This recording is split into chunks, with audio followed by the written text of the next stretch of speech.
Well, he was one of the youngest and most likable politicians in Prince George's County, so when he fell from grace, it was a shock for many. Recently released from federal prison and on home detention, I got a chance to speak with Will Campos last week. This is the first of that three-part exclusive series. We came directly to Hyattsville, and I grew up in Prince George's County. The young Salvadoran immigrant graduated from Eleanor Roosevelt High School and the University of Maryland, and soon after became the Latino liaison under the Jack Johnson administration. By 28, he was already campaigning for office. We first met. You were 28. You were campaigning for the first time out on the street, and at the time you were going to be the first Latino as well as the youngest on the council.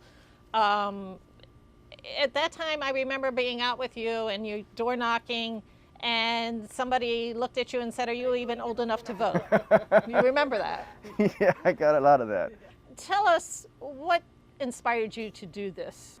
Friends like Victor Ramirez and others came up and said, you know, you really are in a good position to represent, because of not only did you grow up in Hyattsville in Prince George's County, you're also now working for the government. This is a great opportunity.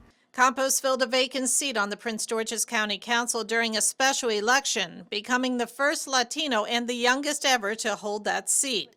He was active in the District 2 community, an athlete. Usually everybody from Latin America is playing soccer, but I went to high school with a bunch of guys that played hockey. And a role model for many young immigrants. An optimist of sorts, you could often find him smiling and joking during interviews. That was until the bottom fell out from under and federal officials began investigating him.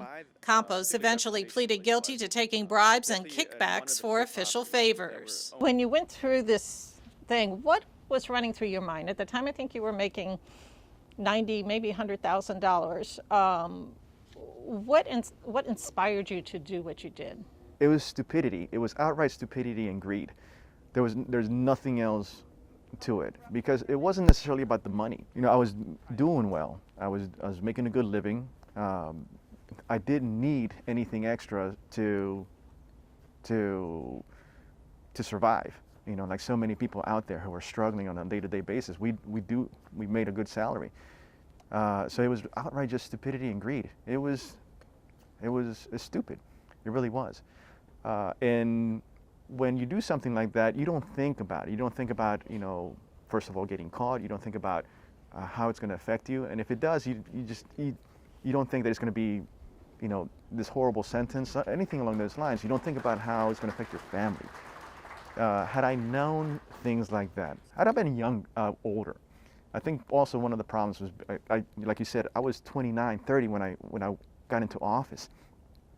So there's still a lot of maturing that I needed to do. I wasn't a mature person for my age, but there's still a lot more that I needed to live that I could have used as an experience while I was an elected official, that could have made me think twice. You know what, I can't do this because it'll affect, you know, the rest of my family. The day you were sworn in, everybody was interviewing you, and I saw your mom off in the corner, and I interviewed her in Spanish. She was so proud, sparkle in her eye, her only child, her only son. Given what's transpired with everything since then, this had to have hurt her a lot. How have you reconciled that with your relationship with your mother? My mom is an incredible person. She's always going to be proud of me no matter what it is that I do. This clearly was a big shock, not just to her, but to all the people that are close to me. And I've apologized. I can't apologize enough, but I've done that. I've said my apologies. I've asked for forgiveness, and so the people who truly love you are going to forgive you, including God. God has forgiven me, and so from that point on, you know, I needed to move forward and get past it. And tomorrow, in part 2 of my series, we take a look at what life was like for Campos in prison.